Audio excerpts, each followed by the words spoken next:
It's been 3 months, but I still feel myself transported to beaming while walking out of the theaters after watching Superman whenever I hear the refrain from Teddy Bears and Iggy Pop's Punk Rocker.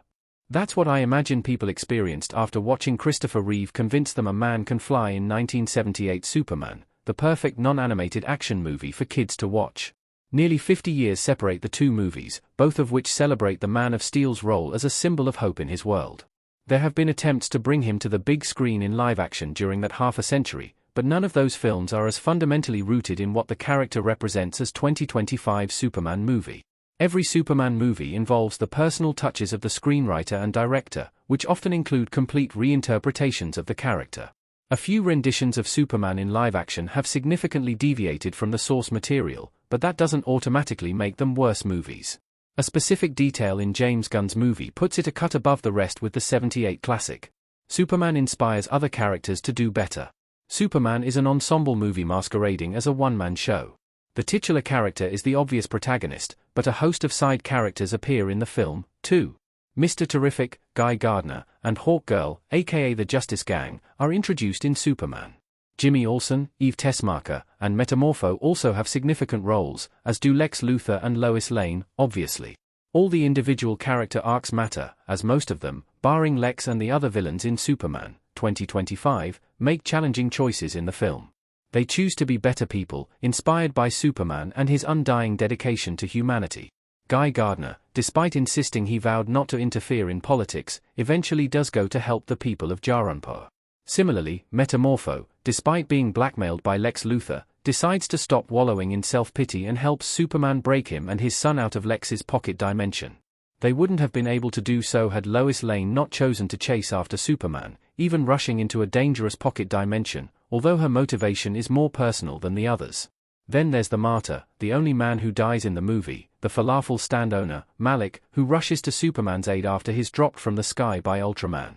He's not supernaturally abled or even involved with the events of the film, but he is still inspired to help him up because he'd once witnessed Superman's kindness in action. Eve Tessmacher's arc demonstrates the role of faith in Superman. Every significant secondary character makes a tough choice in Superman. It may seem like a natural decision on her part after such prolonged emotional negligence and manipulation at Lex's hands and then being hit with a pencil, but Eve choosing to expose him by sending selfies to Jimmy Olsen was an extremely daring act, given Lex's violent and sociopathic tendencies. Eve isn't simply making a last-gasp attempt to ruin Lex's life after he's ruined hers. Hitting the send button while being dragged out of the closet is an act of optimism on her part. She is putting all her faith in her idea of a better future where Lex is behind bars and she and Jimmy are partners. Superman is a movie built on faith. Even the characters who aren't directly contacted by or inspired by the titular hero make choices inspired by faith. James Gunn's screenplay even rewards Eve's optimism in the climax when we see her being freed from Lex's pocket dimension and running towards Jimmy with a beaming smile, arms outstretched, her desires coming true.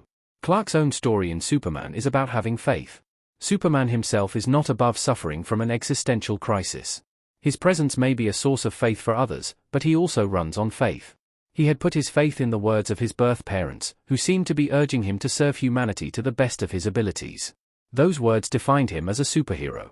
James Gunn's retcon of Superman's origin story comes in the form of changing what we often understand as his birth father's original motivation for sending him to Earth. This allows him to tell a story of faith through the titular character as well. His faith is tested, and he learns to trust the same character everyone else does, himself. Superman's adoptive father reminds him that parents, both biological and adoptive, aren't the only people responsible for making us the way we are.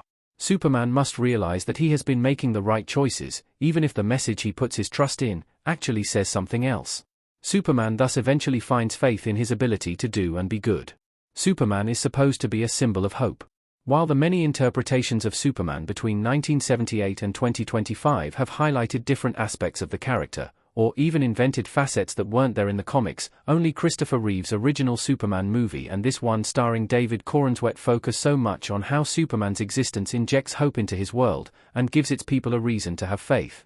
James Gunn's Superman movie reminds one of DC's origins, and the character's first appearance in Action Comics #1.